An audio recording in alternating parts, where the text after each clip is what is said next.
하나님께서 이처럼 사랑하신 분들과 함께하는 오성춘 목사의 오늘의 묵상을 시작하겠습니다. 오늘의 제목은 작은 씨앗을 심고 가꾸면 하늘의 기적이 있습니다. 오늘의 말씀은 마태복음 13장 31절에서 33절입니다. 천국은 마치 사람이 자기 밭에겠다 심은 겨자씨 하나니 같으니 이는 모든 씨보다 작은 것이로되 자란 후에는 풀보다 커서 나무가 되며 새들이 와서 그 가지에 깃들이느니라. 아멘. 믿음은 보이는 것 속에 숨겨진 하나님의 미래를 보는 것입니다.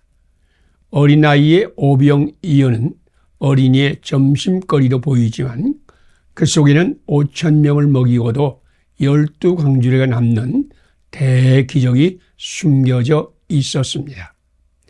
토마스 아퀴나스는 눈으로 보이는 것, 즉 액트 속에 보이지 않은 엄청난 포텐트를 보는 사람이 믿음의 사람이라고 했습니다.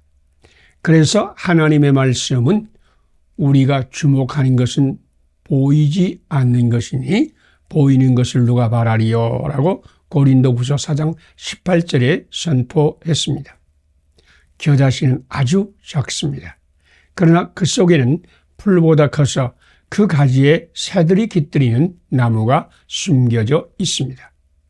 과학은 하늘의 미를 보지만 믿음의 사람은 30배, 60배, 100배의 열매를 주시는 보이지 않는 하나님을 믿고 하늘의 미랄을 심고 가꾸어 미랄의 기적을 봅니다.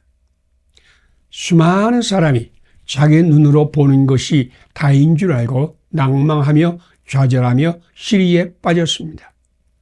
예수님의 제자인 빌립도 남자만 해도 5,000명이 되는 굶주린 대중을 보면서 각 사람으로 조금씩 받게 할지라도 200데나리온의 떡이 부족하리이다 라고 불가능을 말했고, 안드레는 어린아이가 가져온 오병이어를 예수님께 바치면서도 그러나 그것이 이 많은 사람에게 무엇이 되겠습니까? 라고 부끄러워했습니다. 당신은 지금 믿음의 눈으로 보이지 않는 하나님께서 새들이 깃들이는 나무로 만드실 미래를 환상으로 보면서 겨자씨를 심어 가꾸고 있습니까? 예수님을 당신이 왕좌에 영접하면 성령님께서 당신에게 오셔서 영의 눈을 열어 보이지 않는 하나님을 보게 하시고 예수님과 함께 씨를 심어 가꾸게 하실 것입니다. 영적인 눈을 열어 당신 속에, 당신이 가정 속에, 그리고 직장과 나라와 민족 속에, 그리고 한국교회와 오늘의 현실 속에 숨겨놓은 엄청난 기적의 씨앗, 신비의 미래, 은혜의 축복을 보세요. 믿음으로 작은 씨앗을 심어 가꾸어 하나님의 대기적에 참여하시기를 축복합니다. 함께 기도드리겠습니다. 작은 씨에도 새들이 깃들이는 나무를 숨겨놓으신 하나님, 나도 하나님의 영으로 충만하여 오늘의 심각한 현실 속에 엄청난 기적의 씨앗을 숨겨놓은 하나님을 보게 하소서. 나도 믿음으로 작은 씨앗을 심고 가꾸어 하나님의 기적을 창조하게 하소서. 예수님 이름으로 기도드립니다. 아멘. 오늘의 실천사항을 함께 나누겠습니다. 모든 씨보다 작은 겨자씨에도 새들이 깃들이는 나무를 숨겨놓으신 하나님을 믿는다. 나도 하나님의 영으로 충만하여 오늘의 심각한 현실 속에 엄청난 기적의 씨앗을 숨겨놓은 하나님을 본다. 오늘 나도 믿음으로 작은 씨앗을 심고 가꾸어 하나님의 기적을 창조한다. 감사합니다. 오늘도 하나님이 함께 하시는 축복의 날이 되시기를 바랍니다.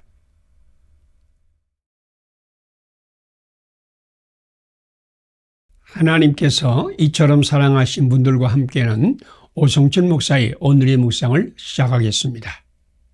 오늘의 제목은 말씀을 실천하는 사람은 믿음을 선물로 받습니다. 오늘의 말씀은 요한복음 6장 1절에서 14절입니다. 안드레가 예수께 여짜오되 그것이 이 많은 사람에게 얼마나 되겠사옵나이까. 그들이 예수께서 행하신 이 표적을 보고 말하되 이는 참으로 세상에 오실 그 선지자라 하더라. 아멘. 철학은 마음으로 깨달으면 몸으로 실천할 수 있다고 믿지만 성경은 하나님 말씀을 몸으로 실천할 때 깨달음이 온다고 말씀합니다. 철학은 깨달음을 강조하지만 믿음은 말씀의 실천을 강조합니다. 깨달음은 자기 마음에 속한 것이지만 말씀의 실천은 성령님의 능력으로만 가능한 것이요. 또한 말씀을 실천할 때 하나님께서 임하여 믿음을 선물로 주십니다. 안드레는 소년이 보리떡 5개와 물고기 2마리를 예수님께 드리면서도 예수님의 능력도 깨닫지 못하였고 오병이어 속에 숨겨진 대기적의 포텐트도 보지 못했습니다. 그는 믿음으로 오병이어를 예수님의 손에 드린 것이 아닙니다. 그에게는 깨달음이 없었습니다. 그러나 그것이 이 많은 사람에게 얼마나 되겠사옵나이까. 그는 깨달음이 없이 오병이어를 예수님께 드렸는데 그의 실천이 대기적을 일으켰고 예수님을 더 깊이 믿게 하였습니다. 깨달음에서 믿음이 오는 것이 아니라 몸으로 실천할 때 믿음을 선물로 받는 것입니다. 아들로 인해 가슴에 못이 박힌 아버지가 말 못하게 하는 귀신 들린 아들을 예수님께 데려올 때는 예수님을 제대로 알지도 못했고 믿지도 못했습니다. 그러나 무엇을 하실 수 있거든 우리를 불쌍히 여기사 도와주옵소서. 내가 믿나이다. 나의 믿음 없는 것을 도와주소서. 그는 예수님이 진정한 정체성을 깨닫지 못하였고 믿음이 없었으나 자기 아들을 예수님께 데려오는 실천으로 말미암아 기적을 보고 믿음의 사람이 되었습니다. 초대교회 성도들은 오병이어를 주님께 드리는 실천을 먼저 하였습니다. 그러다 그들에게 진정한 깨달음과 믿음이 왔습니다. 당신은 지금 깨달음을 구하고 있습니까? 깨달음보다는 말씀의 실천이 먼저입니다.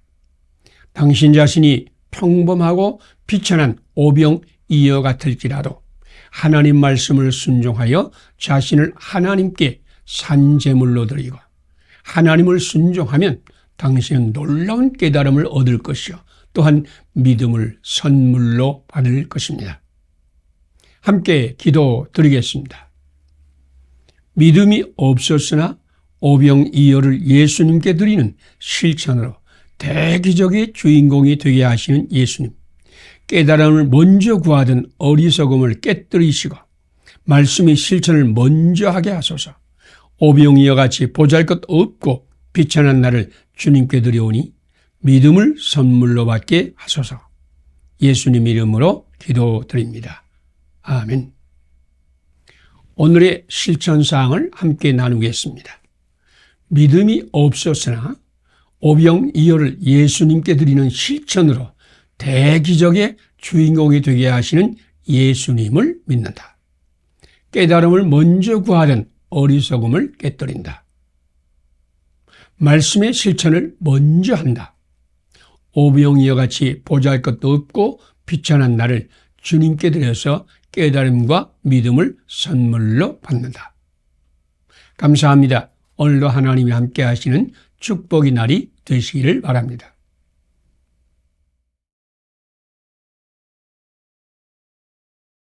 하나님께서 이처럼 사랑하시는 분들과 함께하는 오성춘 목사의 오늘의 묵상을 시작하겠습니다.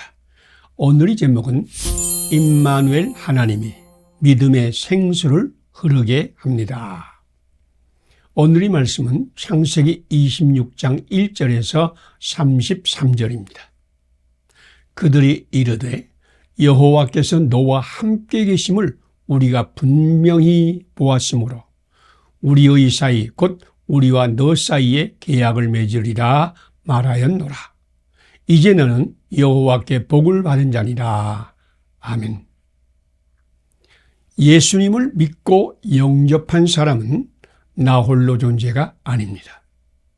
믿음의 사람은 어떤 상황에서도 자기만 홀로 남겨졌다고 믿지 않습니다.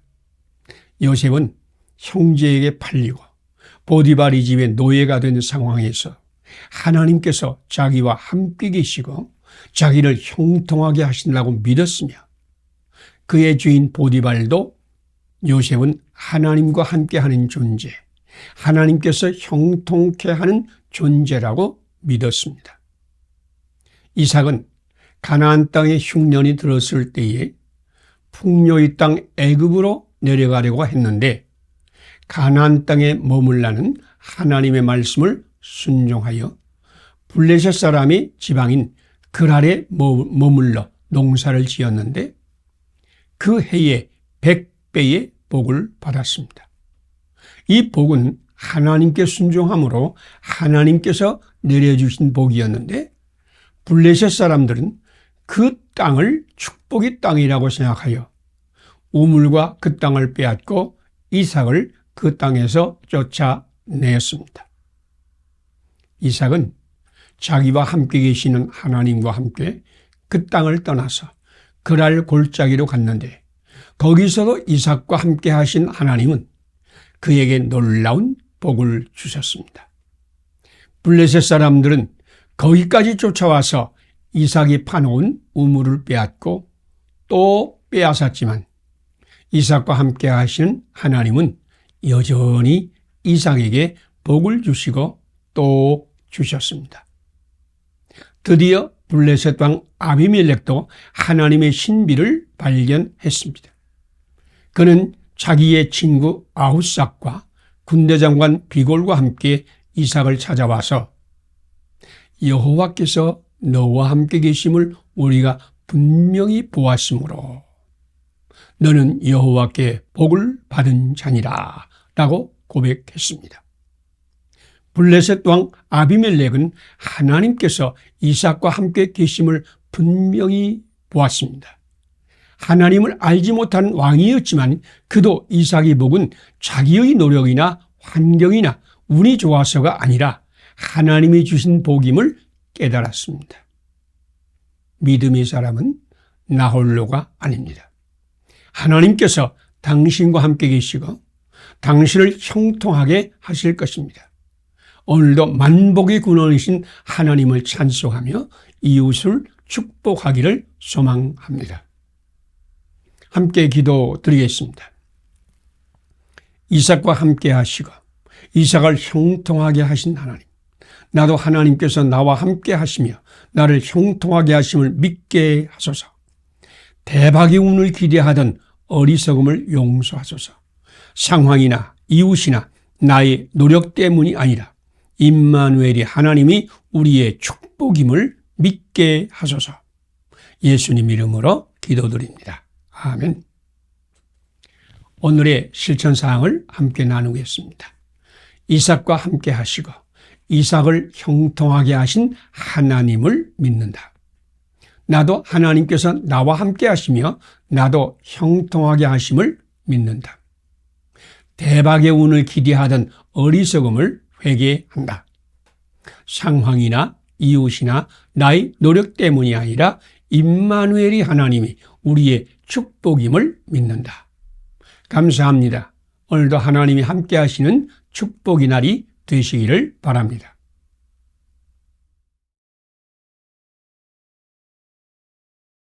하나님께서 이처럼 사랑하신 분들과 함께하는 오성춘 목사의 오늘의 묵상을 시작하겠습니다.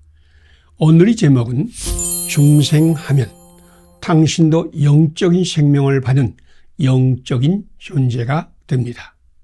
오늘의 말씀은 요한복음 3장 1절에서 15절입니다. 예수께서 대답하시되 진실로 진실로 내게 이르노니 사람이 물과 성령으로 나지 아니하면 하나님의 나라에 들어갈 수 없느니라.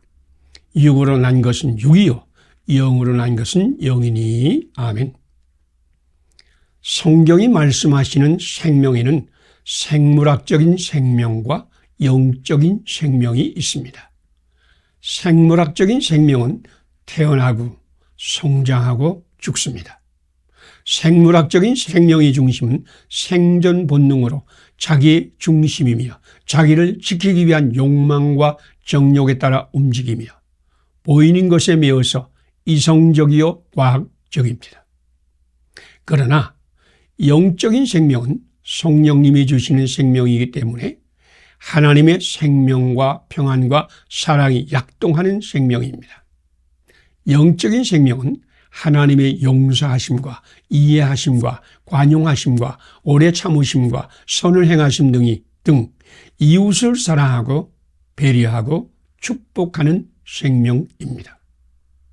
하나님의 아들이신 예수님도 인간 마리아의 몸을 통해서 태어났으므로 인간적인 본능을 가지고 제한을 가진 생물학적인 존재였습니다. 예수님도 다른 사람들과 같이 태어나고 자라고 죽었습니다. 그러나 예수님은 성령님으로 잉태되었으며 성령님께서 비둘기같이 내려와서 머무는 성령님의 사람, 곧 영적인 생명을 가진 영적인 존재, 하나님의 능력과 평화와 사랑과 생명이 약동한 이웃을 위한 존재가 되셨습니다. 중생은 예수님을 영접함으로 하나님이 영이신 성령께서 우리 안에 들어와서 함께 거하심으로 영적인 생명을 받는 것입니다. 과거에는 생물학적인 생명만을 가진 존재요, 자기를 위한 존재요, 자기 중심이 존재였으나 예수님을 영접함으로 성령님이 우리에게 오셔서 함께하여 예수님처럼 영적인 존재가 되었습니다. 중생한 그리스도인은 영적인 존재로 다시 태어나는 것입니다. 우리의 첫 번째 탄생은 생물학적인 생명을 가진 사람으로 생물학적인 본성을 가진 존재로 태어났지만, 그러나 우리는 예수님을 영접함으로 중생의 사람, 곧 두 번째 태어난 사람이 되었습니다. 우리는 중생하여 예수님 안에서 성령님을 받아 영적인 존재가 되었습니다. 당신도 예수님 안에서 중생하여 하나님의 생명이 약동하는 새 사람, 생명과 평안의 사람이 된 것을 축복합니다. 함께 기도드리겠습니다. 우리와 똑같이 생물학적인 생명을 가지고 태어나셨으나 성령 충만으로 영적인 생명의 존재가 되신 예수님, 생물학적인 존재로 태어나 생물학적인 본성을 따라 살아가는 우리도 성령님으로 충만하여 예수님과 같이 영적인 존재가 되어 이웃을 위한 존재로 살게 하시옵소서. 예수님 이름으로 기도드립니다. 아멘. 오늘의 실천사항을 함께 나누겠습니다. 우리와 똑같이 생물학적인 생명을 가지고 태어나셨으나 성령 충만으로 영적인 생명의 존재가 되신 예수님을 믿는다.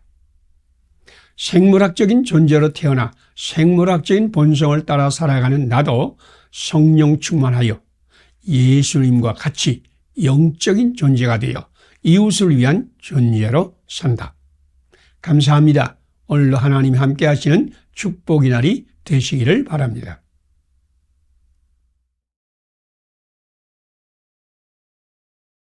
하나님께서 이처럼 사랑하신 분들과 함께하는 오성춘 목사의 오늘의 묵상을 시작하겠습니다. 오늘의 제목은 당신도 예수님 안에서 영적 존재가 되었습니다. 오늘의 말씀은 빌립보서 4장 10절에서 20절입니다. 내게 능력 주시는 자 안에서 내가 모든 것을 할 수 있느니라. 아멘. 예수님을 믿고 영접하여 그리스도 예수님 안에서 새 생명을 받은 사람은 자기 힘으로 살지 않습니다. 그래서 사도 바울은 내게 능력 주시는 자 안에서 내가 모든 일을 할 수 있느니라 라고 선언하였습니다. 믿음으로 우리는 예수님 안에 있고 예수님은 우리 안에 계십니다. 우리 안에 계신 그리스도의 영이 우리에게 하늘 차원의 삶을 사는 능력을 주십니다. 그분이 용서할 힘을 주십니다. 그분이 사랑으로 섬길 힘을 주십니다. 그분이 하나님의 사랑으로 사랑하며 희생하며 감싸주며 덮어주며 하나님께 영광을 돌리게 해 주실 것입니다. 그러나 예수님이 없는 사람은 그런 힘이 없습니다. 자기 친척을 살해한 자를 증오하며 미워하던 여인이 이렇게 말했습니다. 나는 그를 증오한다. 그를 붙잡으면 평생 죽지도 살지도 못하게 하여 고문하며 고통당하는 것을 보며 살겠다. 예수님 없는 사람은 용서하지도 못하고 한을 풀지도 못하고 분노하며 증오하며 원한의 삶을 삽니다. 그러나 예수님 안에 있는 영적인 사람은 다릅니다. 중국에서 30년간을 선교 활동을 해온 나이 많은 선교사님이 악한들로부터 잔인한 폭력을 당했습니다.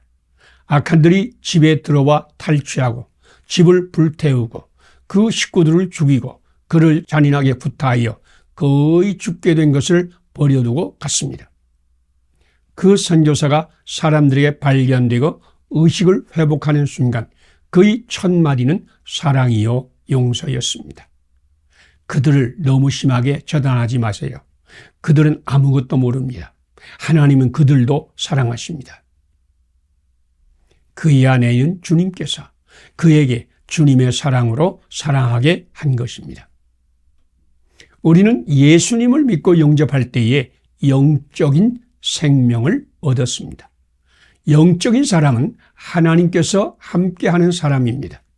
사도 바울은 예수님 안에 있었기 때문에 그분이 능력 주시는 것을 몸으로 체험하며 살았습니다. 그래서 그는 자기 존재 자체가 하나님의 은혜라고 말씀하였습니다. 그리스도 예수님을 영접하셨죠? 당신은 능력 주시는 예수님 안에 있습니다. 당신도 그분 안에서 모든 것을 할 수 있는 위대한 그리스도인이 되었습니다. 함께 기도드리겠습니다. 바울에게 능력을 주셔서 모든 일을 할 수 있게 하신 주님, 나도 그리스도의 영으로 충만하여 예수님과 함께 하나님의 사랑으로 모든 이웃을 품어 안게 하소서. 예수님 없는 사람처럼 살던 나를 용서하소서. 예수님 안에서 주님이 증인이 되어 주님을 증거하게 하소서. 예수님 이름으로 기도드립니다. 아멘. 오늘의 실천사항을 함께 나누겠습니다. 바울에게 능력을 주셔서 모든 일을 할 수 있게 하신 주님을 믿는다. 나도 그리스도의 영으로 충만하여 예수님과 함께 하나님의 사랑으로 모든 이웃을 품어 안는다. 예수님 없는 사람처럼 살던 나를 회개한다. 예수님 안에서 주님이 증인되어 주님을 증거한다. 감사합니다. 오늘도 하나님이 축복하시는 은혜의 날이 되시기를 바랍니다.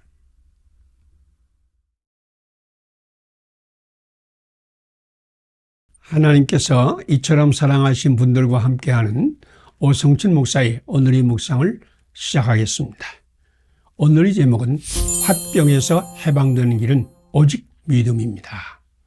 오늘의 말씀은 시편 51편 1절에서 19절입니다. 하나님이여 주의 인자를 따라 나의 죄악을 말갛게 씻으시며 나의 죄를 깨끗이 지하소서. 우슬초로 나를 정결하게 하소서. 내 모든 죄악을 지워주소서. 아멘. 화병을 아십니까? 화병은 분노와 한이 쌓여서 생기는 병이라고 생각하지만 양심이 없는 사람은 아무리 분노하고 원한이 쌓여도 화병에 걸리지 않습니다. 화병은 자기를 괴롭히는 자를 저주하는 악한 생각과 자기의 잘못을 통회하는 양심이 가책 사이의 갈등으로 오는 신체적인 증상입니다. 어떤 며느리가 시어머니에 대한 분노와 남편에 대한 원망과 한과 억울함이 쌓이면서 마음의 상처가 깊어졌고 그녀의 무의식에는 시어머니를 저주하는 마음이 생겨나고 남편은 죽이고 싶은 생각이 깊어졌습니다. 그러나 그녀의 다른 쪽 마음에서는 양심이 가책이 솟아났습니다. 어떻게 시어머니에게 그렇게 악한 마음을 가질 수 있을까? 어떻게 남편을 죽이고 싶은 마음까지 생기는 것일까? 나는 나쁜 년이다. 나 같은 자는 결코 용서받지 못할 것이다. 그녀는 이러한 양심의 가증으로 고통을 당하면서도 남편과 시어머니를 저주하고 죽이고 싶은 본능이 없어지지 않았습니다. 이렇게 악한 마음과 양심의 가책 사이의 갈등이 화병을 불러오는 것입니다. 이런 갈등은 신체적인 증상으로 나타나서 통증이 생기고 가슴이 결리고 어깨가 아프고 소화가 안 되고 온몸에 이상한 증상들을 생겨나게 합니다. 이것이 화병입니다. 화병에서 해방되는 길은 오직 믿음이라고 저는 믿습니다. 예수님의 보혈만이 미움과 증오의 쓴 뿌리를 녹여내고 양심의 가책을 씻어낼 수 있습니다. 다윗은 밧세바와 동침한 후에 선지자 나단의 책망을 듣고 하나님께 간절히 기도했습니다. 나의 죄악을 말갛게 씻으시며 나의 죄를 깨끗이 제하소서. 우슬초로 나를 정결케 하소서. 주의 얼굴을 내 죄에서 돌이키소서. 내 모든 죄악을 지워주소서. 하나님께서 다윗을 씻으시고 정한 마음을 창조하시고 영을 새롭게 하셨습니다. 우리 속에 쌓인 분노와 원한과 죄책을 그대로 두면 화병이지만 그것을 하나님께 아뢰면 주님께서 당신의 부르짖음을 들으시고 막혔던 길을 확 뚫어주시고 쌓였던 화를 풀어주시고 정결한 마음을 주시어 아름다운 미래를 열어주실 것입니다. 함께 기도드리겠습니다. 죄의 욕망으로 엄청난 죄를 지은 다윗 왕도 눈물로 회개하고 죄를 고백하였을 때 죄악을 말갛게 씻으시며 정결한 마음을 주신 하나님, 허물과 죄로 얼룩진 나를 주님께 드리오니 주 예수 그리스도의 보혈로 말갛게 씻으시고 정결한 마음을 주시어 주님을 섬기게 하소서. 예수님 이름으로 기도드립니다. 아멘. 오늘의 실천성을 함께 나누겠습니다. 죄의 욕망으로 엄청난 죄를 지은 다윗 왕도 눈물로 회개하고 죄를 고백했을 때 죄악을 말갛게 씻으시며 정결한 마음을 주신 하나님을 믿는다. 허물과 죄로 얼룩진 나를 주님께 드려서 주 예수 그리스도의 보혈로 말갛게 씻김 받고 정결한 마음으로 주님을 섬긴다. 감사합니다. 오늘도 하나님이 함께 하시는 축복의 날이 되시기를 바랍니다.